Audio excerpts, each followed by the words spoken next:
So today we are making salsa, and it's going to be like the restaurant style salsa. So let's get into that right now. I have my water on to boil so that I can blanch and peel my tomatoes. Then I'm going to chop those. But first, while I'm waiting on that, I'm going to go ahead and chop my peppers and my onion. And you're going to want about 2 cups of bell pepper and about the same of onion. I will put the recipe down in the description below. My daughter-in-law gave me this recipe, so we're going to try this. I've never been very successful at salsa. I'm not sure why. I don't know what I do wrong. It's always too watery. So we're going to give this recipe a try. Her salsa is always great, so we're going to try this. And her name is Emulsion. Isn't that a beautiful name, Emulsion? It's her great-grandmother's name. All right, still have some more peppers to chop. I'll be right back. You're going to need 9 cloves of garlic. Well, this is my roasted garlic, and if you've watched my videos before, I always use my frozen roasted garlic. So I'm going to let it thaw before I chop that up.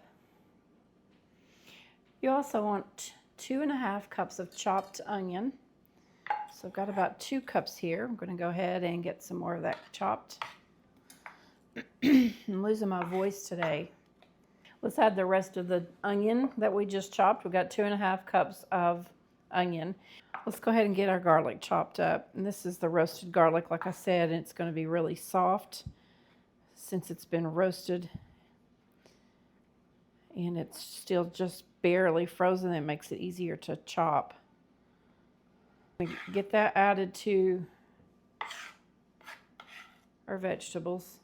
And now I'm going to go ahead and get the jalapeno pepper. The recipe says to add 4 medium-sized peppers.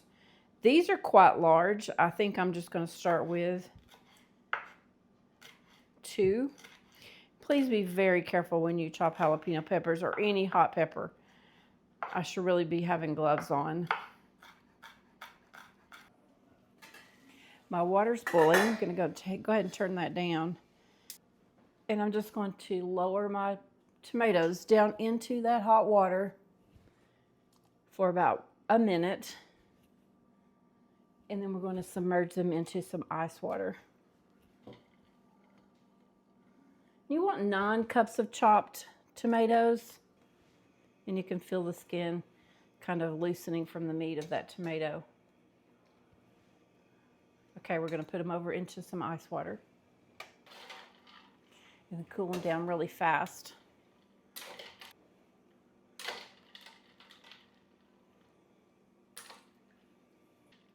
Now I'm just going to take these tomatoes out of the cold water, core it,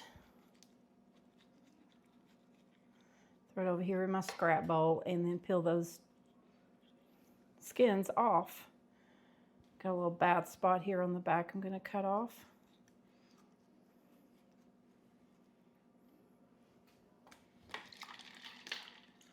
They just slip right off.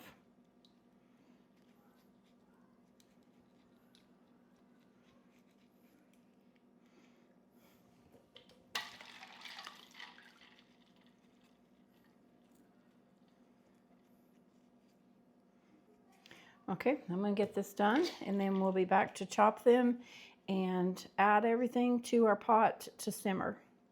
So we'll be right back. The last thing we have to do is chop the tomatoes, the most important part. So we have them peeled and ready to chop. So let's get into that. You need 9 cups. So we're just going to rough chop these. And we're going to go ahead and add them to this measure cup as we chop. It'll make it easier to see when we have 9 cups.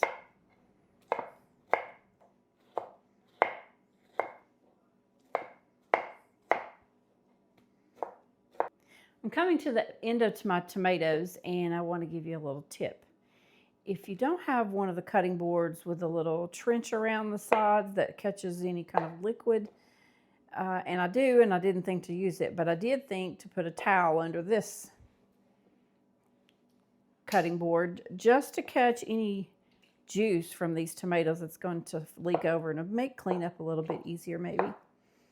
So just a little tip as I finish up these tomatoes, and I have about 9 cups, a couple more tomatoes left, and then we're going to add everything to a stock pot. To my pot, I've added the vegetables of the peppers and the onions, and the garlic. I'm going to go ahead and add the tomatoes.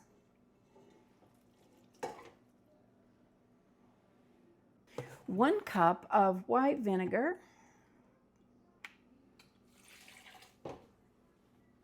And 6 teaspoons of canning salt.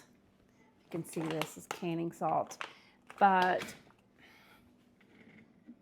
I want to tell you that if you don't have canning salt, you could use salt without iodine, and it will be the same thing, basically.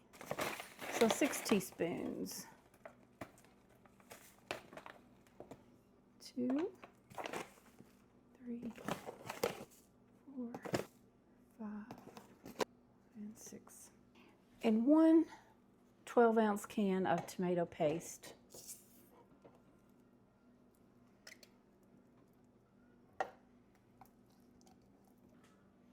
I'm going to give this a good stir. I'm going to go ahead and turn it on. Mix everything together.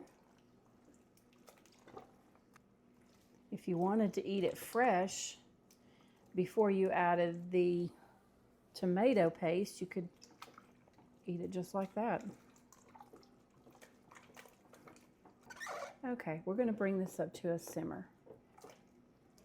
It has started to simmer, and I'm going to stir it to make sure that it doesn't scorch or stick to the bottom of my pan, but you want it to simmer for about 20-30 minutes, just to thicken up just a little bit. And while that is happening, I'm going to get my kitchen cleaned up and my station ready to fill my jars. Well, I'm ready to get the jars out of my dishwasher, and I run it on sterilize, and they are steaming hot. So I'm going to get them out carefully with a towel.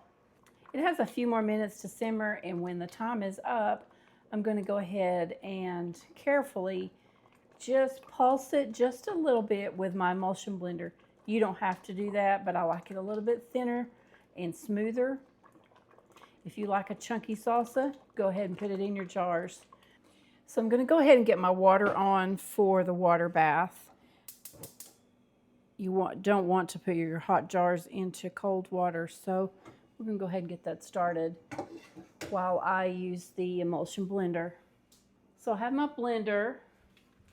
And I have one of these Cuisinart emulsion blenders, and it has different attachments. So let's just give it a couple pulses, and make sure you keep the tip down in your hot liquid or you're going to get burned. So just be careful.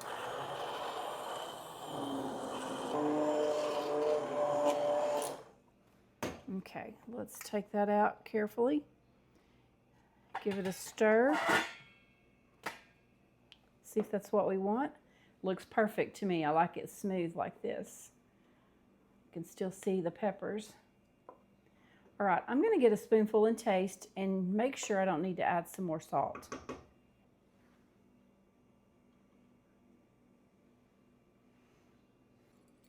I'm going to add another teaspoon of salt and stir that in. Then we're ready to fill our jars. So with my jar funnel and a ladle, I'm going to fill the jar. Trying not to get it all over the jar.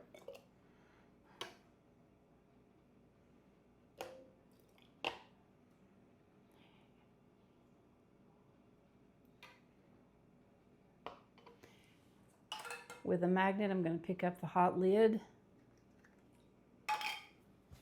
and place it on top.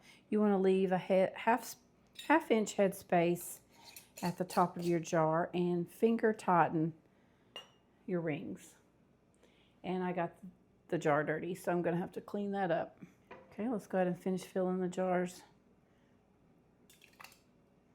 I'm really trying not to make a mess.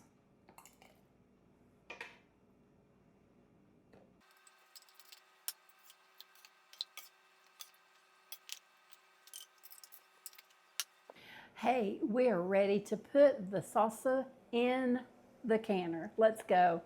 You want to use this jar lifter because this water is boiling. We're going to put each jar down carefully, and you want to make sure that you have covered the jar with that boiling water. So time's up. We're going to take these out of the canner and let them cool completely. You're going to store it in a pantry that's away from the sunlight, of course.